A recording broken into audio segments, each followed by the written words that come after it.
So, how are you, my friends? Today we are going to talk about the mystery of Tunguska. On June 30th, 1908, the sunrise happened just like any other day. Several hours passed without any interruption. The clock hands slowly began to approach the hour of 7 in the morning. A middle-class villager living in a house in the wilderness of Siberia was resting at that time. In fact, he was sitting on a chair near the main door of his house, lost in thought. Suddenly, a huge explosion shook the still environment. Tunguska event? With this explosion, a chain of events occurred that had never happened before. Man saw each of them clearly. The most terrifying and strange thing that happened was that the sky above the man to the north split into two. The man, who had never seen this before, was terrified. At that moment, a great flame rose up and spread wide and high. The man saw that the flame was rising from the forest area to the north of where he was.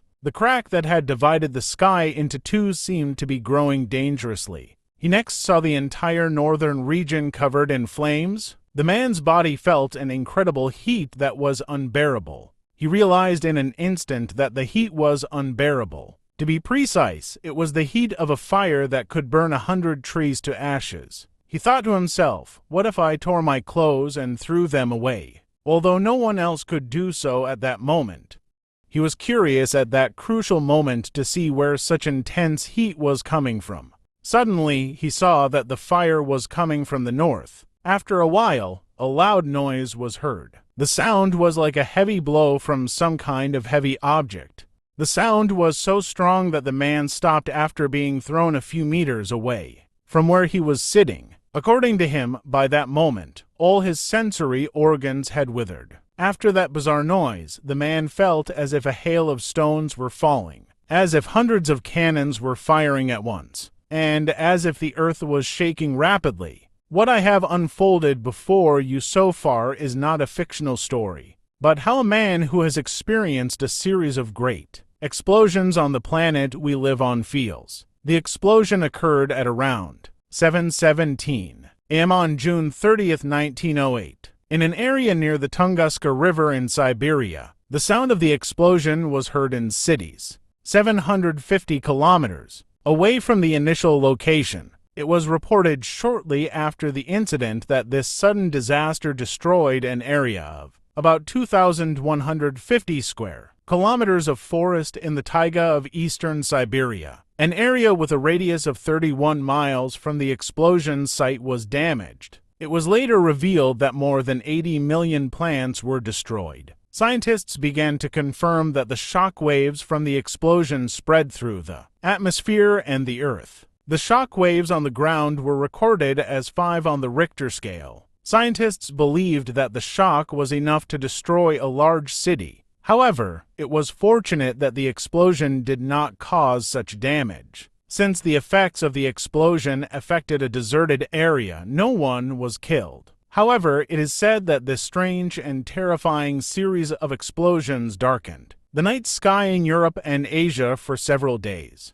The next day, Russian media reported that the explosion was caused by a meteorite. However, international media reported that a volcanic eruption was the cause. Russian and Siberian journalists were busy collecting information from eyewitnesses to the incident. The information that this group gathered, without delay, was a help in the subsequent studies of this incident. It should be noted that it was very difficult for anyone to reach the area where the explosion occurred from afar. For this reason, international researchers were unable to reach it very quickly at that time. It should be noted that not only that obstacle, but also Russian politics helped to stop the search for the roots of this incident. Due to these factors, there is no evidence of formal scientific research being conducted on the incident for a while. It can be assumed that the First World War, the Russian Revolution, and the Russian Civil War attracted world attention on the other side. Therefore, conducting formal scientific research on this matter was delayed day by day.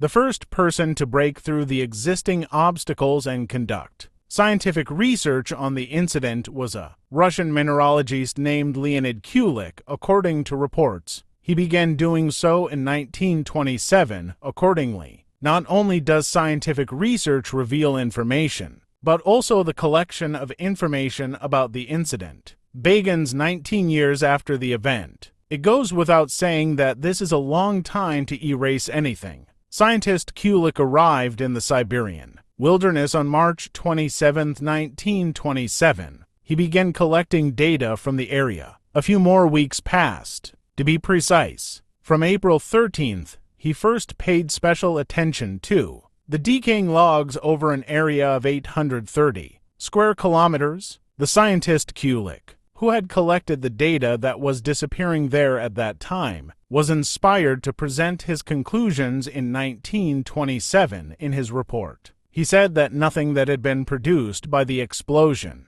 could be seen on the surface of the Earth at that time. For that reason, he pointed out that there was no doubt that any solid material that had fallen to the ground from the event was buried in the ground. Furthermore, his conclusions said that it was impossible to assume that anything of a soft nature would have remained for such a long time, considering the time that had passed over 2,000 years. None of these facts were particularly noteworthy. A group of Soviet scientists set out to research the Tunguska explosion in 1934. At the end of their research, they said that the first explosion was caused by a comet, not a meteorite. The argument against this conclusion is based on the fact that most of the ice in a comet is visible. If the explosion was caused by a comet, the ice in it would have turned into water vapor and disappeared during the explosion. Scientists believe that nothing would have remained in the area where the explosion occurred. Since nothing could be seen on Earth after the Tunguska explosion, it is not unreasonable for this group to conclude that it was definitely the effect of a comet. Some other scientists pointed out that if there are any craters or other objects that do not belong to the Earth in the area, they should also be investigated. Some scientists who worked on this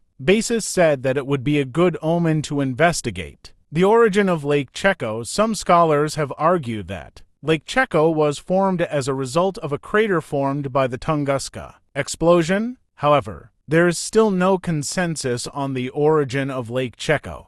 The main reason for this is that Siberia was not mapped very accurately until 1908. Therefore, it is not possible to say for sure whether Lake Checo existed before 1908. Therefore, there is no way to connect Lake Checo with the Tunguska event. A group of American physicists published a different opinion about the explosion in a journal than all other opinions. Their opinion was that the explosion was caused by a black hole colliding with the Earth. Even that opinion is not accepted by most scientists. More than a century has passed since the Tunguska explosion. It is true that various theories have been put forward regarding the explosion during this time, but no one has been able to explain the Tunguska explosion with any of them. It should be noted that there are several things that all scientists agree on regarding the Tunguska explosion. One of them is that the cause of the explosion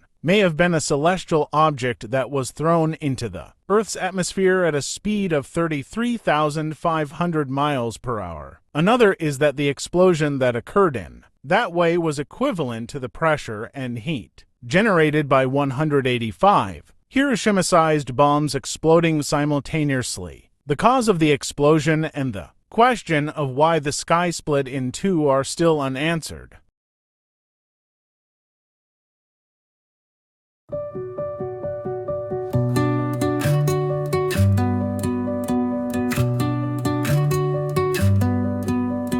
Open your eyes, the world